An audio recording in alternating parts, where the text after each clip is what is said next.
Hello, പുതിയൊരു വീഡിയോയിലേക്ക് എല്ലാവർക്കും സ്വാഗതം. അപ്പോൾ ഇന്നത്തെ വീഡിയോ എന്ന് പറയുന്നത് ഒരു ചെറിയ ബിസി റമളാൻ ഡേ ആണ്.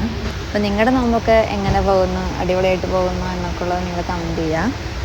അപ്പോൾ പറഞ്ഞു വന്നത് എന്താണെന്ന് വെച്ചാൽ, റമളാനായിട്ട് ഇന്ന് കുറച്ച് തിരക്കുണ്ടായിരുന്നു. നൗഫലിൻ്റെ ഉമ്മച്ചി ഹോസ്പിറ്റലിലായിരുന്നു. അപ്പോൾ നോമ്പൊക്കെ ആയതുകൊണ്ട് തന്നെ എനിക്ക് 6 മണിക്കാണ് ഡ്യൂട്ടി ടൈം കഴിയുന്നത്. അപ്പോൾ 6 മണി കഴിഞ്ഞ് വന്നാലാണ് എനിക്ക് സാധനങ്ങളൊക്കെ ഉണ്ടാക്കാൻ പറ്റുള്ളൂ, നോമ്പ് തുറക്കാനൊക്കെ ആയിട്ട്. അപ്പോൾ അതിൻ്റെ കുറച്ച് തിരക്കുകളും കാര്യങ്ങളൊക്കെയാണ് ഇന്ന്. അപ്പോൾ ഞാൻ ഓഫീസിൽ നിന്ന് വന്നപ്പോൾ തന്നെ ചായയും നാരങ്ങവെള്ളം ഉണ്ടാക്കിയായിരുന്നു. നാരങ്ങവെള്ളം അപ്പോൾ തന്നെ ഫ്രിഡ്ജിൽ വെച്ചു. പിന്നെ ചായക്ക് മുട്ടക്കറി ഇടിയപ്പം ഉണ്ടായിരുന്നു. അതുപോലെ ഞാൻ ചോറിനുള്ള അരിയും ഇട്ടിട്ടുണ്ടായിരുന്നു. അതും ആ ടൈം ആയപ്പോഴത്തേക്കും റെഡി ആയായിരുന്നു. പിന്നെ കുറച്ച് പാത്രങ്ങളും കാര്യങ്ങളൊക്കെ കഴുകാനുണ്ടായിരുന്നു. അതും പെട്ടെന്ന് തന്നെ കഴുകി വെച്ചു. പിന്നെ ചോറ് വെന്ത് കഴിഞ്ഞപ്പോഴത്തേക്കും നൗഫൽ എനിക്ക് വാർത്ത് തന്നു. അങ്ങനെ ചെറിയ ചെറിയ ഹെൽപ്പൊക്കെ എനിക്ക് നൗഫൽ ചെയ്ത് തരും കേട്ടോ. അങ്ങനെ പണിയൊക്കെ കഴിഞ്ഞ് ഞങ്ങൾ ബാങ്ക് കൊടുത്തപ്പോൾ തന്നെ നോമ്പ് തുറന്ന് നിസ്കരിച്ചായിരുന്നു. നിസ്കരിച്ച് കഴിഞ്ഞ ഉടനെ തന്നെ ഞങ്ങൾ ഫുഡ് കഴിക്കില്ല എന്ന് ഞാൻ പറഞ്ഞായിരുന്നല്ലോ. അത് കഴിഞ്ഞിട്ട് കുറച്ച് നേരം കഴിഞ്ഞിട്ടാണ് ഞങ്ങൾ ഫുഡൊക്കെ കഴിച്ചത്.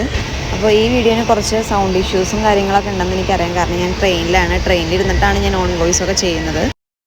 ഫുഡ് കഴിച്ച് കഴിഞ്ഞിട്ട് എനിക്ക് കുറച്ച് തുണികളൊക്കെ മടുക്കാനുണ്ടായിരുന്നു. അപ്പോൾ അതൊക്കെ കഴിച്ചു. അപ്പോൾ ഇന്നത്തെ വീഡിയോക്ക് ഇത്ര ഉണ്ടായിരുന്നുള്ളൂ. അപ്പോൾ വീഡിയോ ഇഷ്ടപ്പെട്ടെങ്കിൽ ലൈക്ക് ചെയ്യുക, ഷെയർ ചെയ്യുക, സബ്സ്ക്രൈബ് ചെയ്യുക.